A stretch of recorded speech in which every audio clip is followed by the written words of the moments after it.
اعوذ باللہ من الشیطان الرجیم بسم اللہ الرحمن الرحیم. ہمارا پچھلے لیکچر میں سلسلہ کلام جہاں پر منقطع ہوا تھا وہ جنت کے حوالے سے کچھ کلام تھا. اسی سلسلے کو آگے مزید چلاتے ہیں اور انشاءاللہ عز و جل مزید قرآن پاک کی آیات کا پڑھنے کا اور اس کو سننے کا اور اس کی تفسیر سننے کا بھی انشاءاللہ شرف حاصل کریں گے. کل کا جہاں پر اختتامی کلمات جو تھے وہ ایک ایسے نقطے کی جانب توجہ مبذول کروائی تھی کہ بعض سو کالڈ قسم کے صوفیہ یا جو ہیں یہ خطیب حضرات جو ہوتے ہیں، اس کے بعد نقیب جو ہوتے ہیں، نقیب محفل جو ہوتے ہیں، یہ بعض اوقات اس طرح کے جملے کہہ جاتے ہیں کہ جس سے جنت کی توہین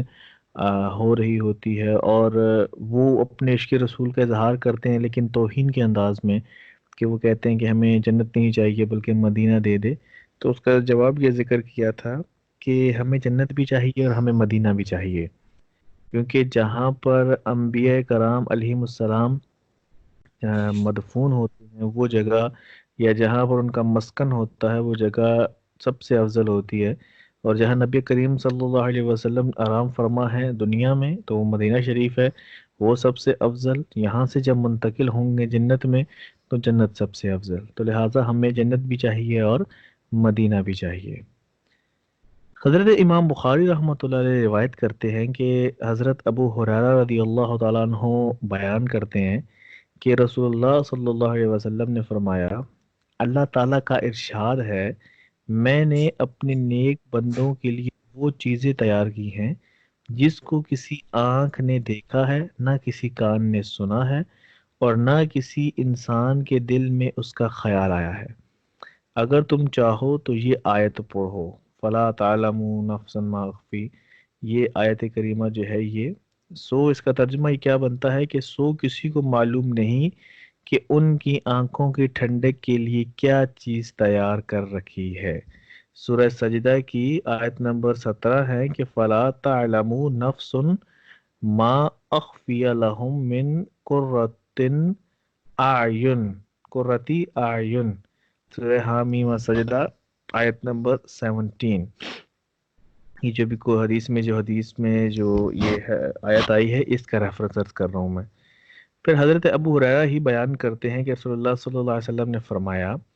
جو پہلا گروہ جنت میں داخل ہوگا ان کا چہرہ 14ویں رات کے چاند کی طرح ہوگا، نہ وہ اس میں تھوکیں گے، نہ ناک سے جو فضلات وغیرہ ہے وہ خارج کریں گے، اور نہ جسم سے فضلات خارج ہوگا. ان کے بدن جنت کے ان کے برتن جنت میں سونے کے ہوں گے، کنگھے سونے کے یعنی کوم وغیرہ جو ہوتی ہے وہ سونے اور چاندی کے ہوں گے. اس میں عود کی خوشبو ہوگی،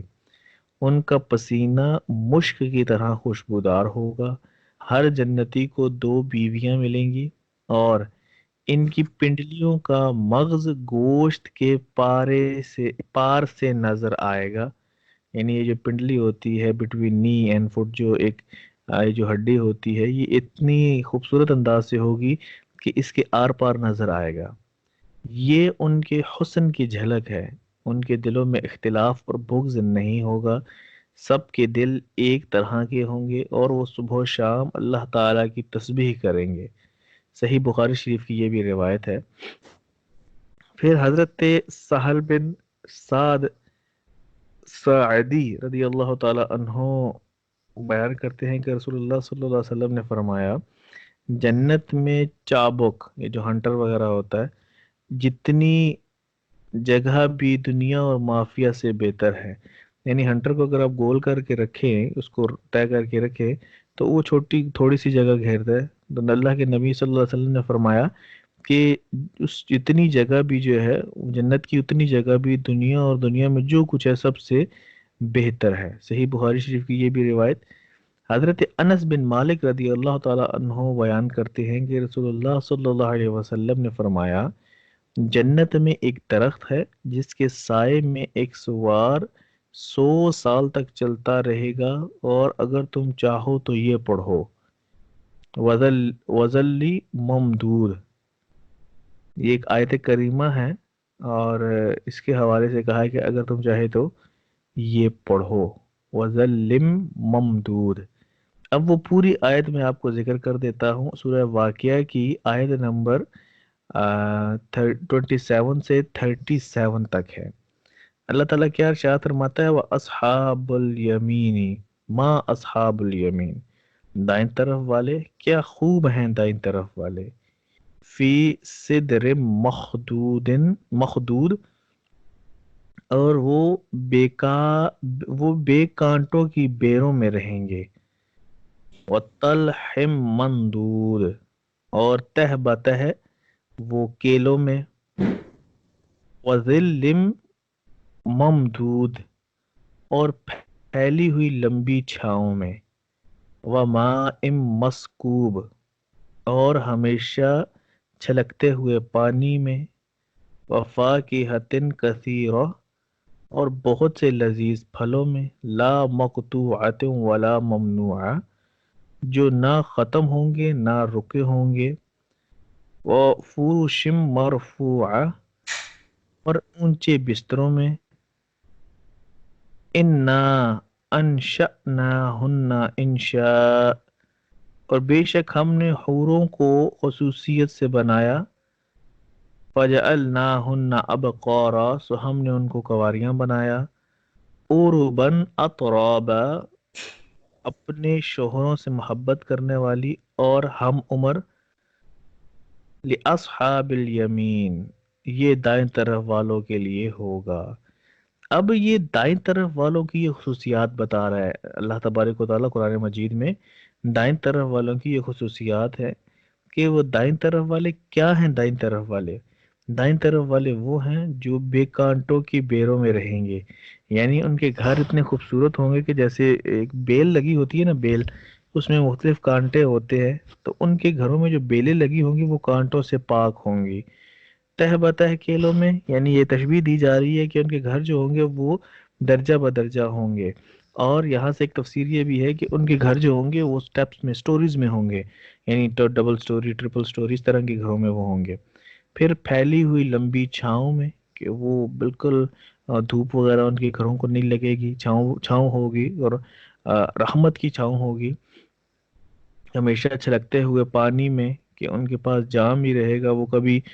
چونکہ جنت میں ویسے تنگ دستی اور فاقہ نہیں ہے، لیکن پھر بھی اللہ نے یہ اس کی خصوصیات بتائیں کہ وہ ان کے پاس کثیر تعداد میں پانی ہوگا، پھل ہوں گے، نہ ختم ہو، نہ وہ پانی کبھی ان سے ختم ہوگا، نہ وہ پھل ختم ہوں گے، وہ اونچے ان کے بسترے لگے ہوں گے، خوبصورت ہوئے ہوں گی، اور کنواریاں ہیں ان کی، ہم عمر ہیں، ان سے محبت کرنے والیاں ہیں، یہ ہیں دائیں طرف والے۔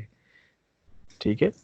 جیسے کہ اوپر بھی اللہ نے کہا تھا نا کہ نبی کریم صلی اللہ علیہ وسلم نے ارشاد فرمایا تھا کہ اس طرح ایک درخت ہے کہ جس کے سائے میں ایک سوار چلتا رہے، تو اگر تم چاہو تو یہ پڑھو، وَظِلٍّ ممدود۔ اچھا، حضرت معاذ بن جبل رضی اللہ تعالیٰ عنہ بیان کرتے ہیں کہ رسول اللہ صلی اللہ علیہ وسلم نے فرمایا، بے شک جنت میں 100 درجات ہے، اور ہر 2 درجوں میں آسمان اور زمین جتنا فاصلہ ہے، اور فردوس سب سے اعلیٰ ہے، ان درجوں کے درمیان میں ہے، اور اس کے اوپر رحمان کا عرش ہے، وہیں سے جنت کے دریا جاری ہوتے ہیں، بس جب تم اللہ تعالیٰ سے سوال کرو تو فردوس کا سوال کرو۔ جامع ترمذی کی یہ حدیث ہے جو میں نے آپ کے سامنے ذکر کی۔ اب یہاں پر اسی آیت کریمہ میں آگے جو ذکر ہوا تھا کہ ان کے نیچے نہریں جاری ہیں، یعنی جنت میں ایسے باغات ہیں، ایسی ان کو جنتیں ملیں گی کہ تحت حل انہاروں کے، ان کے نیچے نہریں، دریا بہ رہے ہیں۔ تو اب یہاں پر یہ جو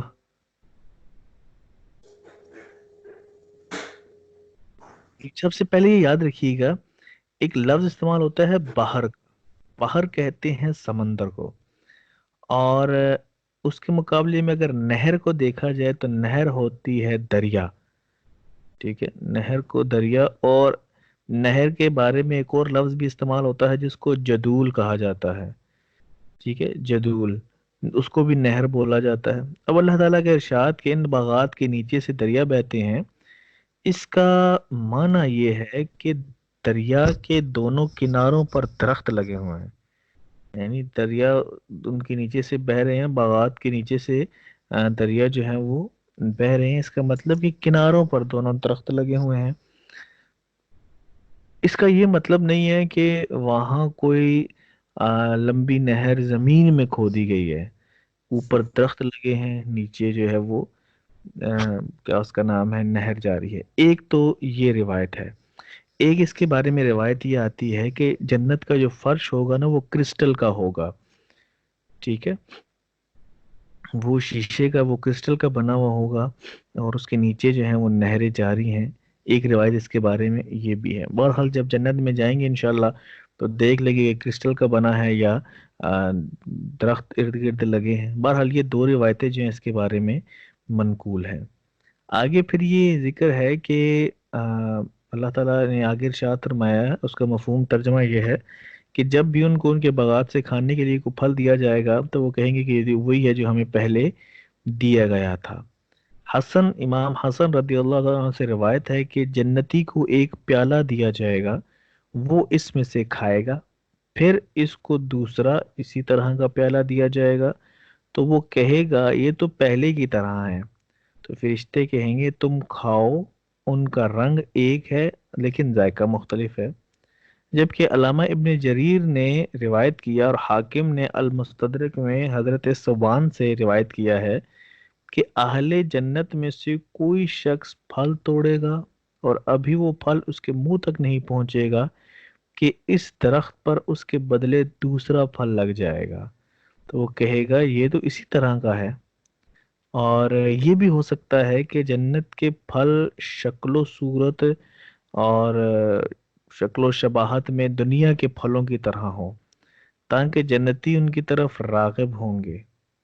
کیونکہ ہوتا یہ ہے کہ جب بھی ہم ایک چیز جس سے ہم مانوس ہوتے ہیں اس کی طرف ہم جلدی اٹریکٹ ہو جاتے ہیں، بنسبت کہ ایک ایسی چیز کی طرف کہ جو ہم نے کبھی پہلے دیکھی ہی نہیں ہے، تو ہم جب اس کو دیکھیں گے تو ہم بڑے پریشان ہو جائیں گے۔ تو یہ بھی اس کی تفسیر ہو سکتی ہے کہ دنیا کے پھلوں کی طرح ان کو پھل دیے جائیں گے تو وہ تو کہیں گے بھئی ہم نے تو دنیا میں بھی ایسے پھل کھائے تھے، ٹھیک ہے، تو اس طرح ان کو یہ بھی پاسبلٹی ہے کہ وہ اس طرح کے پھل ان کو دیے جائیں۔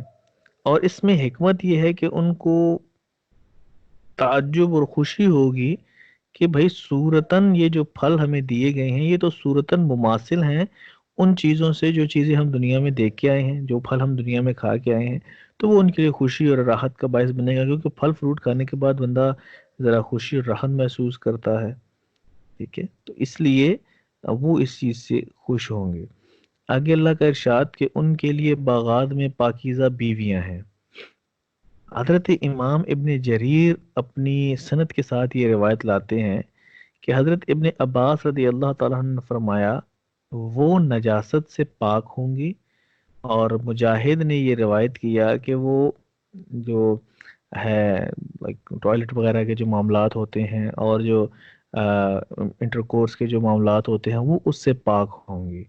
مجاہد نے پھر سے ایک اور روایت مجاہد سے آئی ہے کہ وہ حیض سے، مینسوریشن وغیرہ سے اور بول و براز سے اور ناک وغیرہ کے جو معاملات ہیں، تھوک وغیرہ سے، بچے کو پیدا کرنے سے، یہ سب چیزوں سے وہ پاک ہوں گی۔ جبکہ امام قتادہ نے یہ روایت کیا کہ وہ گناہ سے پاک ہوں گی، وہ ایسی حوریں ہیں، وہ ایسی بیویاں ملیں گی جنتیوں کو۔ علامہ حافظ جلال الدین سیوطی رحمۃ اللہ علیہ بیان کرتے ہیں کہ حضرت ابو سعید خدری رضی اللہ تعالیٰ عنہ سے روایت ہے کہ ادنا درجہ کا جنتی وہ شخص ہوگا جس کے 80,000 خادم اور 72 بیویاں ہوں گی، یعنی 80,000 اس کے سرونٹس ہوں گے اینڈ 72 جو ہے وہ اس کی بیویاں ہوں گی۔ اب روایت میں آتا ہے کہ ابن عساکر نے اس کو ذکر کیا کہ 72 بیویاں کیسے، کہ 2 دنیا کی عورتیں اس کو ملیں گی اور 70 آخرت کی اس کو عورتیں جو ہیں وہ ملیں گی۔ پھر ایک اور روایت میں ہے کہ اہل کتاب میں سے ایک شخص رسول اللہ صلی اللہ علیہ وسلم کے پاس آیا اور اس نے کہا اے ابو القاسم، آپ یہ گمان کرتے ہیں کہ اہل جنت کھائیں گے اور پیئیں گے؟ آپ نے فرمایا، اس ذات کی قسم جس کے قبضہ قدرت میں میری جان ہے، ایک جنتی شخص کو کھانے پینے، انٹر کورس اور دوسرے جو معاملات ہیں اس سے 100 دنیاوی آدمیوں کی قوت دی جائے گی۔ اس نے کہا جو شخص کھاتا پیتا ہے وہ ٹوائلٹ وغیرہ بھی جاتا ہے، رفع حاجت بھی کرتا ہے، اور جنت جو ہے وہ پاک جگہ ہے، وہاں نجاست نہیں ہوتی، تو آپ نے فرمایا اس کی رفع حاجت ایک پسینے نکلنے سے ہوگی جس سے مشک کی سی خوشبو آئے گی، اور پسینہ آنے کے بعد ان کا پیٹ خالی ہو جائے گا۔ تفسیر در منصور علامہ جلال الدین سیوطی کی یہ کتاب ہے، اس کے والیوم 1 میں انہوں نے اس طرح کا یہ روایت لائے ہیں۔ در منصور میں ایک اور روایت ہے کہ علامہ امام طبری نے حضرت زید بن ارقم سے روایت کیا کہ پیشاب اور جنابت ایک پسینہ ہوگا جو ان کے بالوں کے نیچے سے لے کر پیروں تک نکلے گا، اور اس سے مشک کی خوشبو آئے گی۔ جب یہ معاملہ ہوگا تو پھر کیا ہوگا، ہمیں نہ ٹوائلٹ وغیرہ جانے کی ضرورت ہے اور نہ ہی ہمیں انٹر کورس وغیرہ کرنے کی ضرورت ہوگی وہاں پر۔ حافظ نور الدین الحیثمی بیان کرتے ہیں کہ اب امام طبرانی اور امام بزار نے حضرت سعید بن عامر بن حزیم رضی اللہ تعالیٰ عنہ سے روایت کیا ہے کہ میں نے رسول اللہ صلی اللہ علیہ وسلم کو یہ فرماتے ہوئے سنا ہے کہ اگر اہل جنت کی ازواج میں سے کوئی عورت جھانکے تو تمام روئے زمین مشک کی خوشبو سے بھر جائے اور سورج چاند کی روشنی ختم ہو جائے گی۔ اچھا، اب الموجم الکبیر میں حضرت ام سلمہ سے ایک طویل حدیث روایت ہے، اور بہت مزے کی یہ حدیث ہے۔ حدیث کیا ہے کہ نبی کریم صلی اللہ علیہ وسلم کی زوجہ حضرت ام سلمہ رضی اللہ تعالیٰ عنہ بیان فرماتی ہیں کہ میں نے عرض کی یا رسول اللہ صلی اللہ علیہ وسلم، حور عین اس کی تفسیر فرمائیے۔ تو آپ نے فرمایا وہ گورے رنگ کی بڑی بڑی آنکھوں والی ہوں گی، اور ان کی آنکھیں اتنی گھنی پلکیں ہوں گی، یعنی ان کی آنکھوں کی جو پلکیں ہوں گی وہ اتنی گھنی ہوں گی جیسے گدھ جو ہے اس کے پر ہیں۔ میں نے عرض کیا یا رسول اللہ صلی اللہ علیہ وسلم، آپ کچھ اور ارشاد فرمائیے۔ تو آپ نے فرمایا کہ وہ صدف کی طرح ان کے جیسے صدف میں موتی صاف اور شفاف ہوتا ہے کہ جس کو کسی نے نہ چھوا ہوتا ہے نہ وہ اس کی طرف کسی کا میلان ہوتا ہے، وہ بالکل صاف اور شفاف ہوتا ہے، اس کی طرح ہوں گی۔ پھر عرض کرتی ہے میں نے کہا حضور اور کچھ ارشاد فرمائیے۔ تو آپ نے فرمایا ان کی صورت حسین اور سیرت جمیل ہوگی۔ میں نے عرض کیا یا رسول اللہ صلی اللہ علیہ وسلم کچھ اور فرمائیے۔ تو آپ نے فرمایا ان کی کھال اس طرح باریک ہوگی جیسے انڈے کے چھلکے کے اندر لپیٹی ہوئی کھال باریک ہوتی ہے۔ میں نے عرض کیا حضور کچھ اور فرمائیے۔ تو آپ نے فرمایا جو عورتیں دنیا میں بوڑھی ہو کر فوت ہوں گی ان کے بال سفید ہو چکے ہوں گے، وہ کمزور ہو چکی ہوں گی، اللہ تعالیٰ ان کو بڑھاپے کے بعد دوبارہ سے جوان بنا کر اٹھائے گا، وہ اپنے شوہر سے محبت کرنے والی ہوں گی اور سب ایک عمر کی ہوں گی۔ میں نے عرض کی یا رسول اللہ صلی اللہ علیہ وسلم دنیا کی عورتیں افضل ہیں یا حور عین جو ہے، یعنی حور عین جو ہے وہ افضل ہے؟ تو آپ نے فرمایا دنیا کی عورتیں حور عین سے اس طرح افضل ہوں گی جس طرح ظاہر باطل سے افضل ہوتا ہے۔ میں نے عرض کی یا رسول اللہ صلی اللہ علیہ وسلم اس کی وجہ؟ آپ نے فرمایا اس فضیلت کا سبب ان کے روزے، ان کی نمازیں ہیں، اللہ تعالیٰ ان کے چہروں میں نور پیدا کر دے گا، ان کا جسم ریشم کی طرح ہوگا، رنگ گورا ہوگا، کپڑے سبز ہوں گے، سنہرے زیورات ہوں گے، ان کی انگوٹھی موتی کی ہوگی، اور ان کی جو کنگھیاں ہوں گی، جو کوم وغیرہ جو برش وغیرہ استعمال کریں گی وہ سونے کے ہوں گے۔ وہ کہیں گی سنو ہم دائمی ہیں، کبھی نہیں مریں گی، سنو ہم ہمیشہ نعمت میں ہیں، کبھی غمزدہ نہیں ہوں گی، ہم قیام کرنے والیاں ہیں، کبھی سفر نہیں کریں گی، ہم خوش ہونے والیاں ہیں، کبھی ناراض نہیں ہوں گی۔ اس کو مبارک ہو جس کے لیے ہم ہیں اور وہ ہمارے لیے ہے۔ میں نے عرض کی یعنی حضرت ام سلمہ کہتی ہیں کہ میں نے عرض کیا ہماری بعض عورتیں دنیا میں دو خاوند سے، یعنی یکے بعد دیگرے جو ہے دو خاوند سے نکاح کرتی ہیں، بعض تین سے اور بعض چار سے، تو وہ عورت جنت میں کس خاوند کے پاس ہوگی؟ آپ صلی اللہ علیہ وسلم نے فرمایا ام سلمہ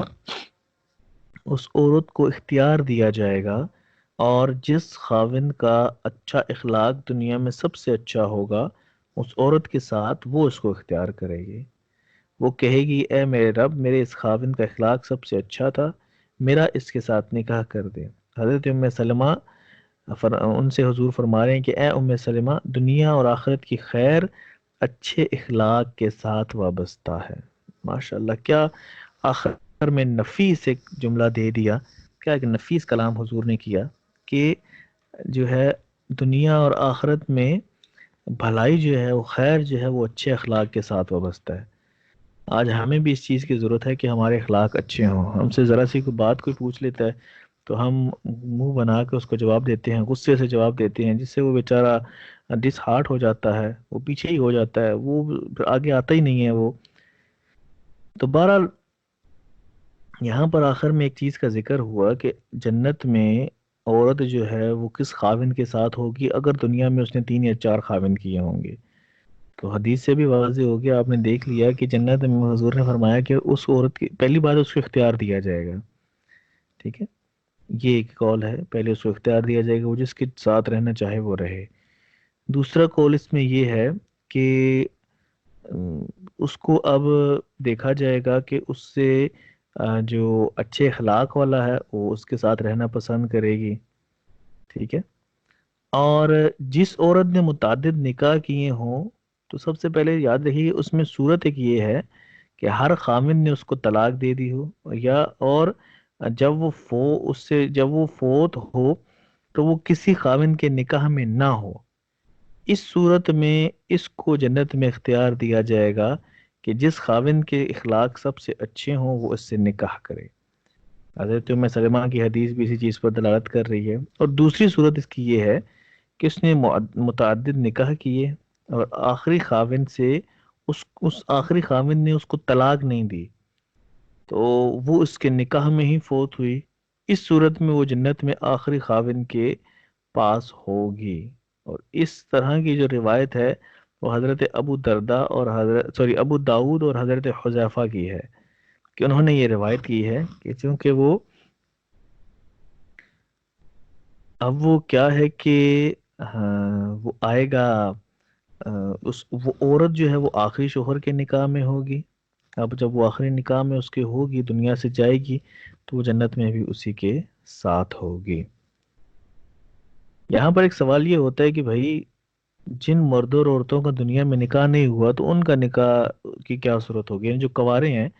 ان کے کیا معاملات ہوں گے؟ تو علامہ ابن حجر مکی رحمۃ اللہ علیہ اس کے حوالے سے لکھتے ہیں کہ کم سن بچہ جو کم سن بچہ دنیا میں، یعنی وہ سوری کم سن بچہ فرماتے ہیں کہ حشر میں دنیاوی عمر اور اپنی جسامت پر اٹھایا جائے گا، جنت میں داخلے کے وقت اس کی جسامت بڑھا دی جائے گی، یعنی چھوٹا بچہ جو دنیا میں کم عمری میں مرا اور اس کی کم جسامت تھی، تو اب وہ جب قبر سے اٹھا جنت میں وہ جب جائے گا نا تو اس کی جسامت بڑھا دی جائے گی، اور وہ بالغوں کی طرح جنت میں داخل ہوگا، بڑے لوگوں کی طرح جنت میں داخل ہوگا، اور اس کا دنیاوی عورتوں اور حوروں کے ساتھ نکاح کر دیا جائے گا۔ یہ فتاوی حدیثیہ میں علامہ ابن حجر مکی نے اس پر کلام کیا، اور مختلف اور روایات سے اس کا خلاصہ یہ بنتا ہے کہ جس طرح بعض بچے، چھوٹے بچے جو ہیں وہ فوت ہو جاتے ہیں، اسی طرح بعض کم سن بچیاں بھی فوت ہو جاتی ہیں، چھوٹی بچیاں مر جاتی ہیں۔ اب یہ دونوں بالغ ہو کر جب جنت میں جائیں گے تو ان دونوں کا آپس میں نکاح کر دیا جائے گا۔ یہ تو ہے چھوٹے بچوں کے حوالے سے۔ جو بڑے بچے، جو بالغ بچے فوت ہو جاتے ہیں، تو یاد رکھیے گا جو بالغ لڑکا مرے گا، کنوارا بیچلر، اور جو بیچلر لڑکی مرے گی، تو جنت میں ان دونوں کا آپس میں نکاح کر دیا جائے گا. ٹھیک ہے، یعنی چھوٹا بچہ ہو بڑا بچہ ہو، جنت میں ان دونوں کا بہرحال آپس میں نکاح کر دیا جائے گا. اب اسی طرح بعض مرد ساری زندگی اسی طرح ہی کنوارے رہتے ہیں، بعض عورتیں بوڑھی ہو کر مر جاتی ہیں، ان کو کوئی رشتہ ہی اچھا نہیں لگتا، تو ان کے بارے میں کیا حکم؟ تو ان کا بھی یہی ہوگا کہ ان کا جنت میں آپس میں نکاح کر دیا جائے گا. اب بعض لوگ یہاں پر ایک بڑا بیہودہ سا سوال کرتے ہیں کہ مردوں کو تو حوریں ملیں گی، عورتوں کو کیا ملے گا؟ ایک عجیب سوال ہے یہ کہ یہ کیا ہوگا. تو جواب اس کا یہ ہے کہ بعض علماء یہ کہتے ہیں کہ حوروں کو سوری عورتوں کو جنت میں غلام، ان کے غلام ملیں گے، اور بعض کہتے ہیں کہ جب مردوں کو کئی حوریں اور بیویاں ملیں گی تو عورتوں کو بھی کئی خاوند ملیں گے. یہ بعض ایسے سو کالڈ قسم کے جو علماء ہیں نا، علماء بھی نہ ان کو کہوں، اب میں مولوی ہی کہوں میں ان کو، سو کالڈ قسم کے جو ہیں نا، جو اپنے آپ کو بڑے، کیونکہ میں نے کہیں جگہ پر یہ سوال سنتے ہوئے دیکھا ہے، اور اسی طرح سو کالڈ قسم کے جو علماء بنے ہوئے ہوتے ہیں نا، وہ اس کے جواب ایسے دے رہے ہوتے ہیں کہ جی ان کو غلام ملیں گے یا پھر ان کو جو ہے وہ مرد مل جائیں گے. ایک سوال بھی عجیب سا، جواب بھی، بہرحال سوال سوال ہوتا ہے. اس کا جواب یہ ہے کہ اس قسم کی بیہودہ اور ناپاک خواہشوں کا جو ہے وہ مرکز جو ہوتا ہے نا، جو منبع ہوتا ہے نا، وہ شیطان کیا ہوتا ہے، اور شیطان جنت میں داخل نہیں ہو سکتا، اس لیے یہ ناپاک خواہشیں بھی جنت میں داخل نہیں ہوں گی. جب کوئی شخص یہ برداشت ہی نہیں کر سکتا کہ اس کے کئی باپ ہوں، تو اس کو یہ بھی نہیں سوچنا چاہیے کہ ایک عورت کے کئی خاوند ہوں گے. ٹھیک ہے، ہم کیا برداشت کر سکتے ہیں کہ ہمارے بہت سے باپ ہوں؟ نہیں، کبھی بھی برداشت نہیں کریں گے. تو ہم یہ کیسے برداشت کر لیں کہ ہماری عورت کے کئی جو ہیں وہ خاوند ہوں؟ ٹھیک ہے، تو جنت میں شیطان کا داخلہ ممنوع، شیطان کے تمام تخریب کاریاں ممنوع، ناجائز خواہشات جنت میں ممنوع ہیں. ہمیں حوریں جو ملیں گی وہ اللہ کا انعام ہوگا. وہاں پر خواتین کو اپنے میاں کے علاوہ کسی اور چیز کی تباہی نہیں ہوگی. ٹھیک ہے، اور حامی سجدہ ہی کی آیت ہے کہ اللہ تبارک و تعالیٰ ارشاد فرماتا ہے آیت نمبر 31 میں، اور تمہارے لیے جنت میں ہر وہ چیز ہے جس کی تم خواہش کرو اور جس کی تم طلب کرو. اب جنت میں ہر انسان کی ہر خواہش پوری ہوگی، لیکن ناپاک اور ناجائز خواہشیں وہاں ان کے دل میں آئیں گی ہی نہیں. ٹھیک ہے، اگر اچھا فرض کر لیجئے کہ کوئی شخص یہ خواہش کرے کہ شیطان کو جنت میں داخل کر کے اس کو نبیوں اور رسولوں سے اونچا مقام دے دیا جائے، حالانکہ یہ محال ہے.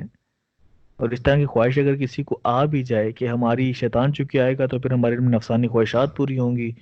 اگر اس طرح کی کسی کو سوچ آ بھی جائے تو اس کا جواب یہ ہے کہ اس قسم کی لغو اور ناپاک اور ناجائز خواہشیں جو ہیں وہ کبھی بھی پوری نہیں ہوں گی، کیونکہ جنت جو ہے وہ ایسی تمام تر ناجائز اور ناپاک خواہشوں سے پاک ہے. اگر کوئی خواہش کرے بھی نا تو اس کی خواہش وہاں پر ناپاک خواہش پوری نہیں ہوگی، باقی ہر طرح کی خواہش اس کی پوری ہوگی. اس طرح کی ناپاک خواہش کے وہاں پر بھی جا کر پہلی بات ہے وہاں دل میں آئے گی ہی نہیں.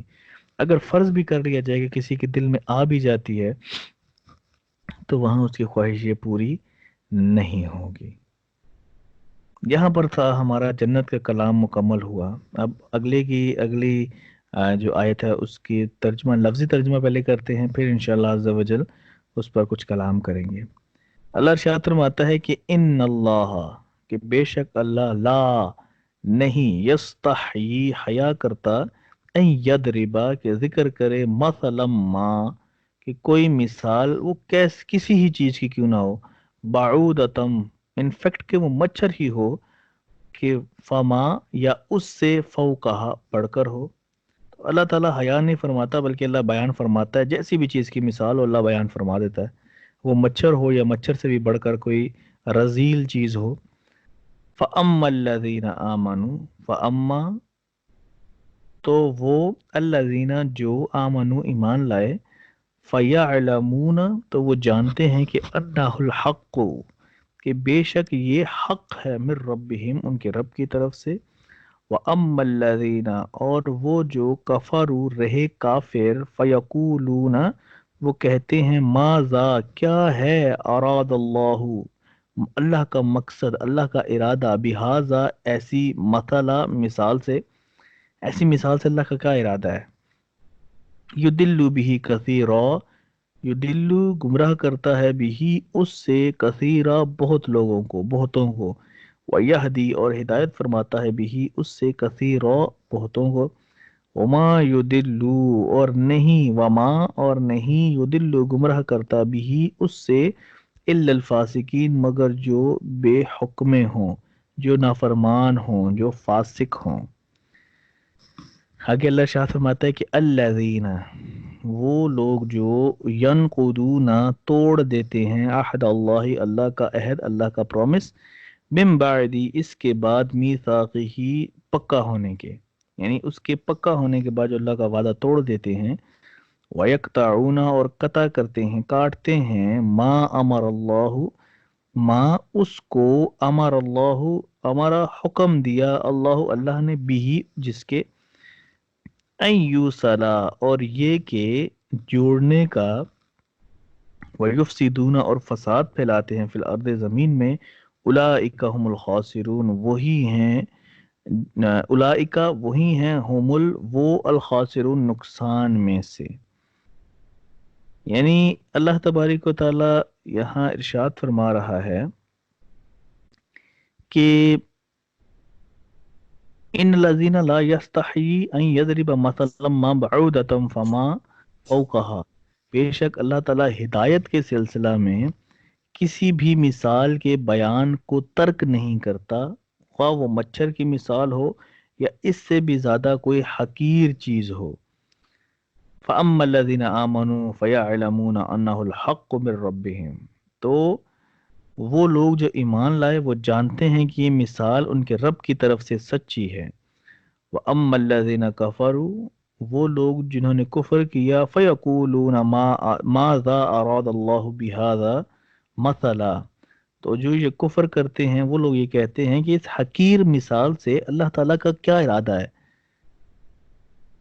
یدل به کثیرا ویہدی به کثیرا وما یدل به الا الفاسقین، اللہ اس مثال کا بیان سے بہت لوگوں کو گمراہ کرتا ہے، گمراہی میں مبتلا کر دیتا ہے، اور بہت لوگوں کو اس سے ہدایت اللہ دیتا ہے۔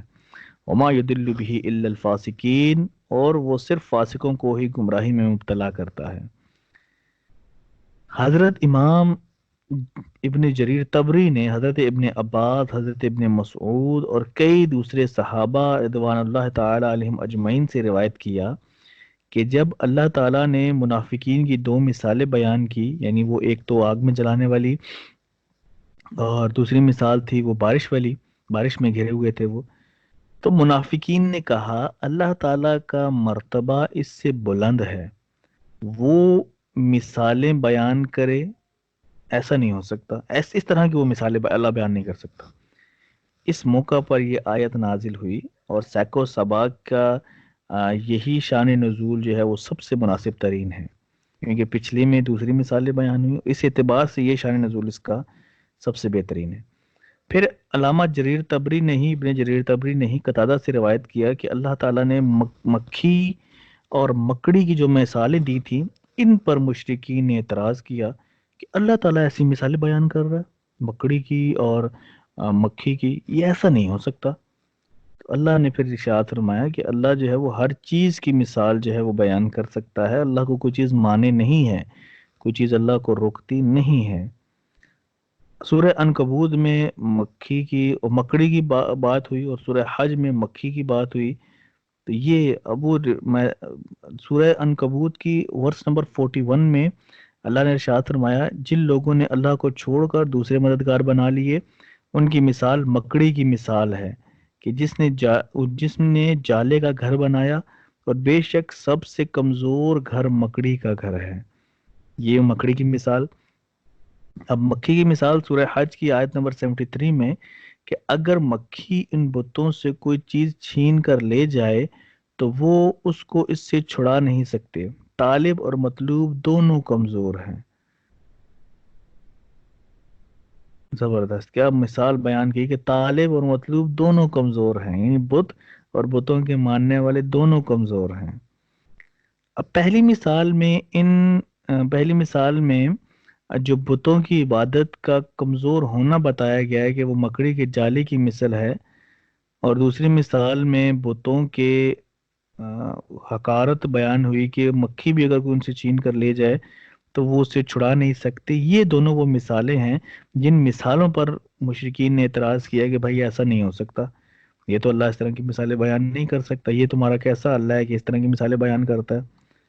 علامہ بدر الدین آئینی لکھتے ہیں کہ ان مثالوں پر منافقین نے یہ اعتراض کیا تھا کہ کیا حضرت محمد مصطفیٰ صلی اللہ علیہ وسلم کے رب کو حیا نہیں آتی کہ وہ مکھی اور مکڑی ایسی چھوٹی اور حقیر چیزوں کی مثالیں بیان کرتا ہے؟ تو تب اللہ تبارک و تعالیٰ نے ان کے رد میں، ان کے قول کے رد میں، اللہ نے یہ آیت کریمہ مثال جو ہے وہ نازل کی تھی۔ اب یہاں پر یہ قاعدہ عرض کرتا چلوں ایک مثال کو سمجھنے کے لیے، کہ مثال دینے کا قاعدہ جو ہے نا وہ یہ ہوتا ہے کہ جس کی وجہ سے مثال دی گئی ہے، اس وجہ سے وہ مثال،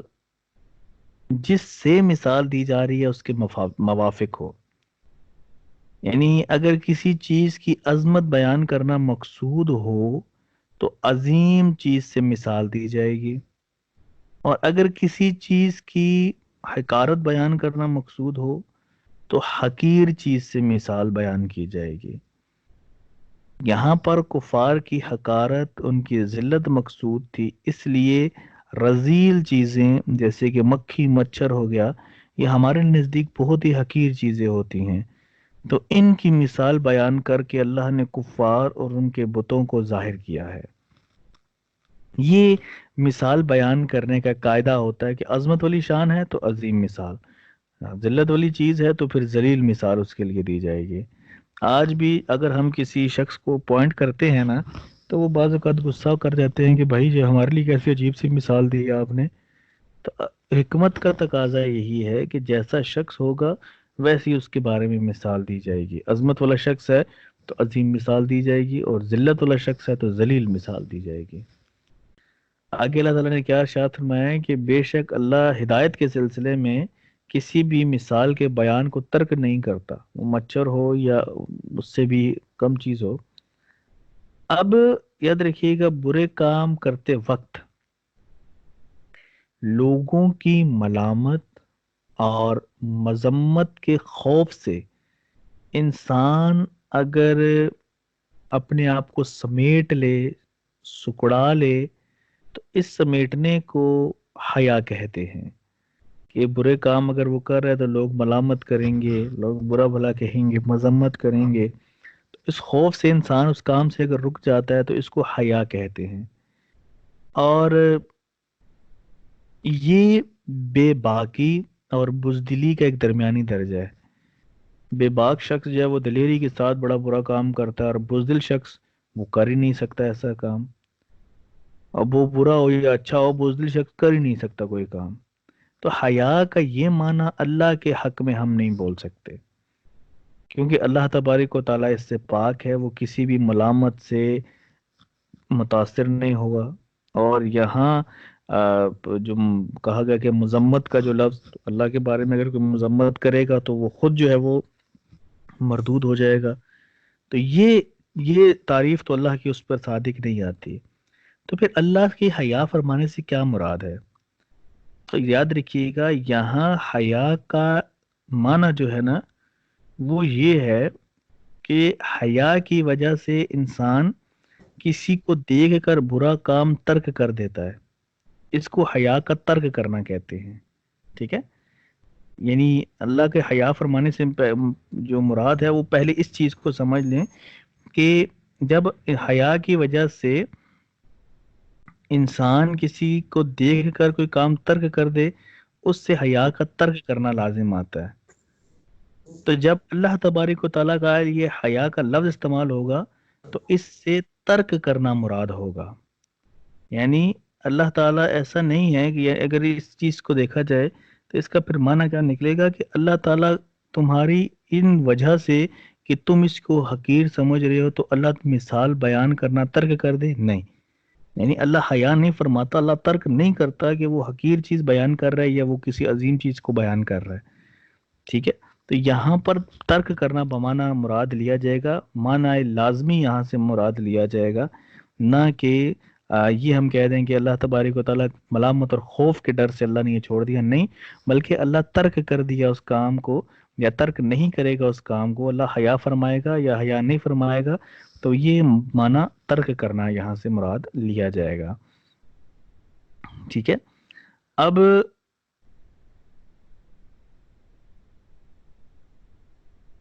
اسی طرح اسی مفہوم کو اگر دیکھا جائے تو اس پہ روایات بھی صادق آتی ہیں، جیسا کہ نبی کریم صلی اللہ علیہ وسلم نے اللہ تعالیٰ کی طرف حیا کی نسبت کی اور فرمایا، کنز العمال کی یہ حدیث، حضور صلی اللہ علیہ وسلم نے ارشاد فرمایا کہ اللہ کا جو بندہ اور بندی اسلام میں بوڑھے ہو جائیں، اللہ تعالیٰ ان کو ان کو عذاب دینے سے حیا فرماتا ہے۔ اب یہ نہیں کہ اللہ حیا فرماتا ہے مطلب کہ اللہ ڈر جاتا ہے ان سے، معاذ اللہ، ایسا نہیں، بلکہ اللہ حیا فرماتا ہے کہ انہیں عذاب دے، مطلب اللہ ترک کر دیتا ہے کہ اللہ انہیں عذاب دے، اللہ پھر انہیں عذاب نہیں دے گا۔ اسی طرح ایک اور روایت میں جامع الحدیث کی یہ حدیث ہے، روایت ہے کہ جو بوڑھا شخص صحیح عمل کرتا ہو، پابندی سے سنت پر عمل کرتا ہو، اللہ تعالیٰ کو حیا آتی ہے کہ وہ کوئی سوال کرے تو اللہ اس کو نہ دے، یعنی اللہ کو حیا آتی ہے، یعنی اللہ یہ اس چیز کو ترک کر دیتا ہے کہ وہ کچھ مانگے گا تو اللہ اس کو نہیں دے گا، نہیں، بلکہ اللہ کیا کرے گا، وہ جو بھی مانگے گا اللہ اس کو دے گا۔ یہاں پر حیا ترک کرنا کے معنوں میں ہی مراد لی جائے گی۔ پھر ایک اور حدیث بہت پیاری کہ جب کوئی اللہ کا بندہ جماعت کے ساتھ نماز پڑھے تو اللہ تعالیٰ کو اس سے حیا آتی ہے کہ وہ اپنی کسی حاجت کا سوال کرے اور اس کے پورا ہونے سے پہلے وہ لوٹ جائے، ٹھیک ہے؟ یعنی وہ گھر لوٹ جائے واپس اپنے، اس سے پہلے کہ اس نے کوئی حاجت سوال کی تھی اور وہ گھر چلا جائے اور اس کی حاجت پوری نہ ہو۔ اللہ کہے کہ نبی صلی اللہ علیہ وسلم نے فرمایا کہ اللہ کو حیا آتی ہے اس طرح سے، ٹھیک ہے؟ پھر ایک اور روایت ابو داؤد کی روایت ہے کہ بے شک تمہارا رب حیادار کریم ہے، جب بندہ اس کی طرف دونوں ہاتھ اٹھاتا ہے تو وہ ان کو خالی لوٹانے سے حیا فرماتا ہے، ٹھیک ہے؟ تو اس جیسی اور بھی بہت سی روایات ہیں، ان روایات میں حیا کا ذکر موجود ہے۔ تو یہاں پر حیا سے معنی جو ہے وہ ترک کرنا مراد ہے کہ اللہ تعالیٰ ترک کر دیتا ہے کہ اللہ کسی کو نہ دے، اللہ سب کو عطا کرتا ہے، اور بہت سے معاملات ایسے ہیں کہ جن میں اللہ تبارک و تعالیٰ حکمت کے تحت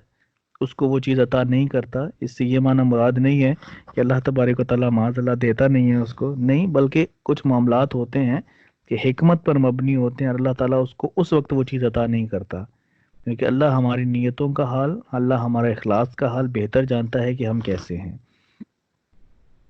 آگے اللہ فرماتا ہے کہ یضل بہ کثیرا ویہدی بہ کثیرا،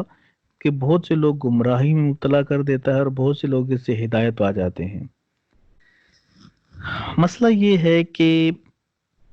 کفار اور منافقین نے جب یہ سوال کیا تھا کہ اللہ نے ان مثالوں کے بیان کرنے سے کیا مقصود لیا ہے، یعنی اللہ کا کیا ارادہ ہے، اس آیت میں اس کا جواب اللہ نے یہ دیا کہ یعنی جن لوگوں پر جہالت غالب ہے، جو ضد اور ہٹ درمی سے باز نہیں آتے، وہ جب ان مثالوں کو سنیں گے تو ضد اور دشمنی کی وجہ سے ان مثالوں پر وہ غور و تفکر نہیں کریں گے اور وہ فوراً اس کا انکار کریں گے، لہٰذا ان مثالوں کا بیان کرنا ان کے حق میں گمراہی کا سبب بن جائے گا۔ اور جن لوگوں کی عادت یہ ہے کہ وہ ضد اور ہٹ درمی سے کام نہیں لیتے، کھلے ذہن سے وہ سوچتے ہیں، غور کرتے ہیں، مثالوں کو سنتے ہیں، سمجھتے ہیں، تو وہ لوگ پھر ہدایت پا جاتے ہیں۔ یہ تو تھا اس کا وہ ترجمہ جو سیکو سبا کے اعتبار سے ہے، لیکن قرآن پاک یدل بھی کثیرہ و یہدی بھی کثیرہ اپنے عموم پر ہے۔ اگر اس کے عموم کو دیکھا جائے تو پھر اس کا معنی کیا ہوگا کہ قرآن پاک بہتوں کو گمراہ کرتا ہے، بہتوں کو ہدایت دیتا ہے؟ تو اس کی دو تفسیریں ہیں، ایک تفسیر عالمانہ ہے اور ایک تفسیر صوفیانہ ہے۔ تفسیر عالمانہ تو یہ ہے کہ انسان اللہ اور اس کے رسول صلی اللہ علیہ وسلم کے بتائے ہوئے طریقے پر جب عمل کرے گا تبھی وہ قرآن پاک کی اصل جو ہے اس کو وہ حاصل کر سکے گا۔ مثال کے طور پر قرآن پاک میں اللہ تبارک و تعالیٰ نے کہا کہ وہ اللہ سے مکر کرتے ہیں اور اللہ ان کے بارے میں خفیہ تدبیر کرتا ہے۔ اب یہاں پر اگر بمانہ مکر، جو کہ مکر اللہ کا لفظ استعمال ہوا، اللہ کا مکر، ترجمہ تو یہی بنتا ہے، لیکن یہ ترجمہ کرنا کفر ہے۔ اگر اسی طرح کے ترجمے کو دیکھا جائے گا تو پھر کیا ہوگا؟ پھر ہم دار اسلام سے خارج ہو جائیں گے۔ اب اس ترجمے کو سمجھنے کے لیے ہمیں حدیث کا سہارا لینا ضروری ہے۔ تو کابرین فرماتے ہیں کہ قرآن پاک کو سمجھنے کے لیے حدیث درکار ہے،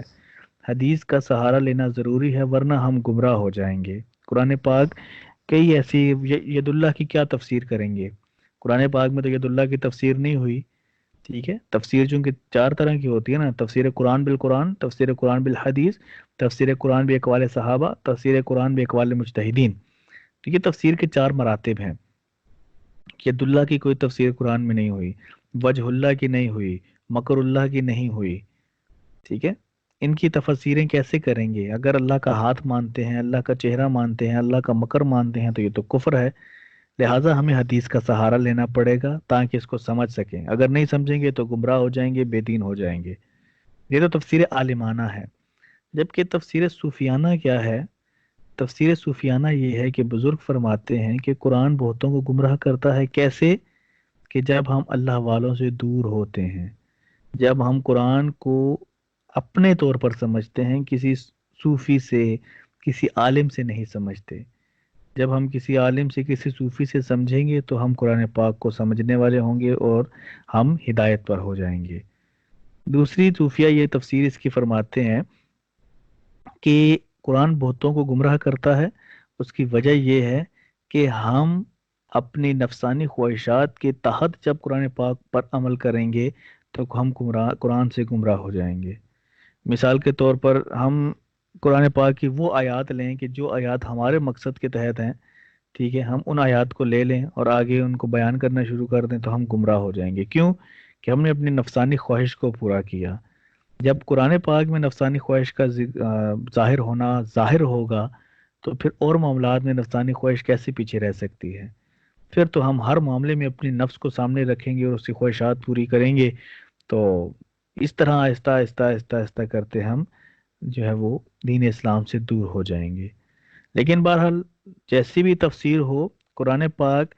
گمراہ کیسے لوگوں کو کرتا ہے؟ کہ جب اس پر لوگ عمل نہیں کرتے۔ قرآن پاک پڑھتے تو ہیں لیکن قرآن پاک پر عمل نہیں کرتے۔ جب عمل نہیں کریں گے تو قرآن کا وہ پڑھنا ان کے لیے نفع کا باعث نہیں بنے گا، لہٰذا وہ پڑھنا ان کا گمراہیت کی طرف ان کو لے جائے گا۔ لیکن جب قرآن پاک پڑھیں گے، اس پر عمل کریں گے تو قرآن پاک ہماری ہدایت اور روشنی کا سبب بنے گا۔ اب یہاں پر ایک سوال یہ بھی ہوتا ہے کہ جی صاحب، بہت سے لوگ قرآن نے جیسے کہا کہ گمراہ ہیں بہت سے لوگ، ہدایت پر ہیں بہت سے لوگ، حالانکہ گمراہ تو زیادہ ہیں اور ہدایت یافتہ جو ہیں وہ کم ہیں۔ اس کا جواب یہ ہے کہ گمراہ عددن کثیر ہیں، یعنی عدد کے اعتبار سے وہ زیادہ ہیں، اور ہدایت یافتہ اپنے مرتبے اور شرف کے اعتبار سے زیادہ ہیں، ٹھیک ہے؟ گمراہ جو ہے وہ عدد کے اعتبار سے وہ ڈیجٹس کی، یعنی وہ تعداد میں زیادہ ہیں، مان لیا، لیکن ہدایت یافتہ اپنے مقام اور مرتبے کے اعتبار سے سب سے زیادہ ہیں۔ لہٰذا یہ سوال کرنا یہاں پر لغو چلا جائے گا۔ آگے اللہ نے ارشاد فرمایا کہ وہ صرف فاسقوں کو ہی اس گمراہی میں مبتلا کرتا ہے۔ اب فسق کیا ہے؟ فسق کے بارے میں انشاءاللہ کچھ تفصیلی کلام ہے، فسق و فجور کیا ہوتا ہے، انشاءاللہ زندگی رہی تو فسق کا کلام اپنے اگلے اس پہ کریں گے، کیونکہ فاسق کے بارے میں کچھ کلام کرنا ہے، کچھ شرعی مسائل اس کے بارے میں بتانے ہیں فاسق کے حوالے سے، تو یہ اپنے اگلے لیکچر میں انشاءاللہ عز و جل اس کو کنٹینیو کریں گے۔ وآخر دعوایا ان الحمد للہ رب العالمین۔